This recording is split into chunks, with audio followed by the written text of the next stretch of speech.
Aujourd'hui, nous sommes en compagnie de Pierre-François, toujours avec le même plaisir à l'Espace Beau-Site à Arlon, pour une nouvelle exposition, et cette fois-ci, 8 artistes présents. 8 artistes présents. Le titre de l'exposition, c'est Automne graphique. Alors pourquoi? Parce que justement, c'est un grand plaisir, je crois, de pouvoir vraiment présenter du dessin, des artistes qui, même au sens donc plus large, abordent les arts graphiques dans différentes techniques, puisque je dis le dessin, forcément, c'est le crayon de couleur aussi parfois, c'est le fusain, c'est le trait à l'encre combiné à du pastel. Ce sont des impressions. Il y a dans l'exposition des gravures sur bois et des sérigraphies. C'est aussi du collage. Et je terminerai cette liste par des techniques mixtes, voilà, qui sont également mises à l'honneur dans cette exposition. Alors voilà, on part sur le dessin et on part sur des thématiques également. Je vous laisse nous en parler parce qu'il y a plusieurs thématiques intéressantes auxquelles on peut raccorder certains artistes. Voilà. Alors justement, ces artistes-là, je commencerai par les nommer. Il y a dans cette exposition un quatuor d'artistes liégeois. Francine Zeyen, André Dalle, Mady Andrien et Gérard Michel. On quitte la province de Liège, on se rend en Namurois, et là on va à la rencontre de Colette Leroy et de Marie-Cécile Close.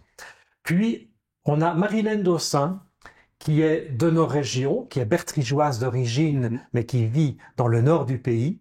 Et enfin, le plus proche de nous, c'est André Amos, c'est l'artiste arlonnais. Voilà. Donc, thématique, 4 artistes qui se retrouvent, on va dire, dans le paysage, on va dire, dans je pense qu'il était intéressant d'évoquer déjà 2 d'entre eux qui ont une approche totalement différente d'une composition que je dirais paysagère, parce que dans le fond, on est quand même plus proche de la figuration qu'on ne l'est de l'abstraction. Donc, le paysage qui peut être observé, qui peut être peu à peu intériorisé et qui finalement sera interprété. Donc ce n'est pas une reproduction du paysage que l'on a sous les yeux, on en fait une interprétation qui finalement en retiendra les lignes de force, la structure, quelques effets de lumière aussi, des rapports assez contrastés entre les noirs et les blancs. Ça, c'est une première approche. Une autre approche, qui est vraiment à l'opposé de la première, c'est de dire, je démarre avec une surface blanche, je pars avec un trait à l'encre, un tout petit trait. Et donc, ce sont des infinités vraiment de petits traits qui vont peu à peu conduire l'artiste à organiser sa composition. C'est très vibrant. Quand on les examine, ces compositions-là, on peut vraiment les découvrir de diverses façons et c'est chaque fois renouvelé dans le regard. Et en fait, il y a la lumière, il y a l'horizon, il y a des zones d'ombre oui, qui apparaissent aussi. Et bien souvent, ce trait à l'encre est rehaussé de pastel aussi. Alors, une troisième approche, c'est par la couleur, vraiment, c'est une couleur très franche. On est dans l'impression, et là, on se retrouve tantôt sur les bords de Meuse, tantôt sur les bords de Sambre, et l'artiste, sensible à la lumière, a composé une série de petites gravures sur bois, petit format 10x10, où l'on voit comment la lumière progresse, comment les variations de lumière ont pu l'inspirer et ont pu déterminer le choix de ses couleurs. Et alors, je parlerai également d'une autre impression, puisque nous parlions de gravure sur bois, on peut également évoquer ici la sérigraphie qui est extrêmement présente également dans l'exposition. Et la sérigraphie notamment qui permet de rendre compte de formes noires, de grands aplats noirs, qui évoquent des racines. Et là, c'est un peu comme si c'était zoomé. C'est-à-dire que le point de vue de l'artiste va vraiment permettre de découvrir des formes essentielles et d'arriver aussi, là, plutôt à une forme d'abstraction, alors que précédemment, on était quand même davantage du côté de la figuration. Et c'est assez passionnant parce que c'est la nature qui est inspirante, hein, finalement, pour tous ces artistes. Absolument, mais elle ne l'est pas toujours non plus. Donc, on va voir que dans l'exposition, il y a par exemple aussi des approches du corps qui sont proposées.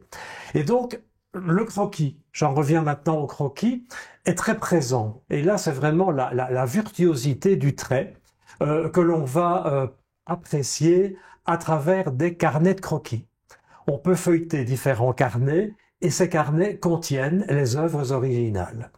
Ce sont des scènes d'intérieur, ce sont parfois des portraits, ce sont des vieilles voitures, ce sont des paysages.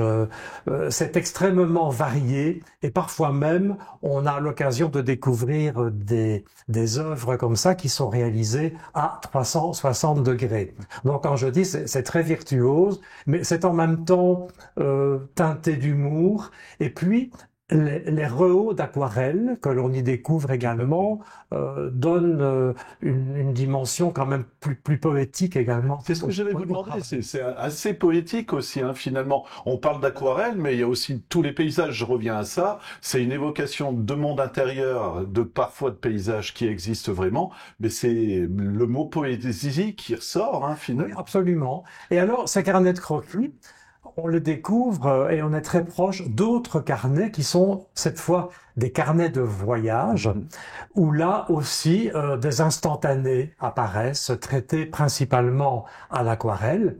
Et ces carnets de voyage viennent en complément d'une approche du corps. Donc je disais tout à l'heure, on parlait du paysage, et c'est vrai que le corps est également traité, puisqu'il s'agit du modèle vivant. Que l'on voit dessiner au trait, également avec des rehaus d'aquarelle qui sont déterminés aussi sur le dessin. Voilà. Poésie et aussi ambiance, on va dire, avec des dessins plus dans le sombre ou des choses comme ça, on va dire. Mais il y a alors tout un volet que l'on pourrait dire illustration, où là, ce sont des œuvres d'assez petite dimension. J'aurais envie de dire que on y ressent quelque chose de très intérieur. C'est vraiment l'impression d'une intériorité qui renvoie à la nôtre. Et là, on parlera de mémoire, mais aussi de cicatrices, de blessures. Ce n'est pas toujours très joyeux, c'est parfois un peu grave aussi dans, je dirais, dans ce qui est, oui, dans la thématique, dans ce qui est perçu à travers ces illustrations, et quelques visages, des yeux, des corps mais dont on ne voit qu'une partie, des effets de drapé aussi parfois. Les tons sont un peu froids et par moments aussi, il y a sur ce dessin un fin voile de paraffine qui va comme ça, comme les adoucir. Est-ce qu'on part vers l'esthétisme aussi? Parce que je vous le disais, quand on va montrer les images des dessins à la paraffine, je croyais que c'était refait par-dessus, mais c'est un travail immense, on imagine, quand même. Voilà, et ça rejoint ce que nous disions au début dans l'éventail des techniques que l'on citait.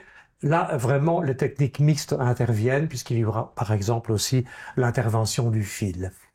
Et alors, pour en terminer avec cette exposition, enfin pour en terminer avec les différentes techniques abordées, on a parlé du fusain.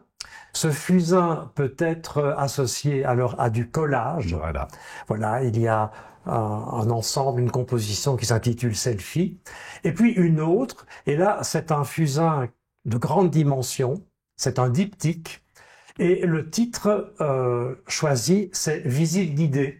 Alors il me semblait que, en terminant un peu le commentaire de cette exposition, ce titre pouvait être très invitant et amener le visiteur donc à venir découvrir ces 8 talents. Ces 8 talents, parce que j'insiste aussi beaucoup sur le fait que on est sensible à l'ouverture et que l'on veut vraiment défendre tous ces artistes qui appartiennent à la Fédération Wallonie-Bruxelles et aller les chercher vraiment très très loin. Voilà, et encore une fois, une invitation à découvrir des mondes intérieurs, mais qui évoque aussi, pour le visiteur aussi, peut-être ses mondes intérieurs à lui aussi. Peut-être bien, et à travers les différentes techniques qui sont proposées, je crois que là, l'éventail est extrêmement large. Voilà. Question classique, Pierre, jusque quand et où est-ce qu'on peut se renseigner? Alors l'exposition va durer maintenant jusqu'au 12 novembre, donc le dimanche, le moment des vernissages. Et puis on consulte comme d'habitude la page qui est consacrée aux expositions sur le site www.espacebauxite.be. Voilà. Et puis je peux également annoncer que dimanche prochain, c'est également un dimanche d'ouverture et que là, on aura l'occasion d'accueillir un des artistes qui n'était pas présent vendredi, mais qui le sera bien dimanche, et qui est Gérard Michel, justement l'auteur de tous ces croquis, de tous ces carnets de croquis, et que l'on appelle un urban sketcher.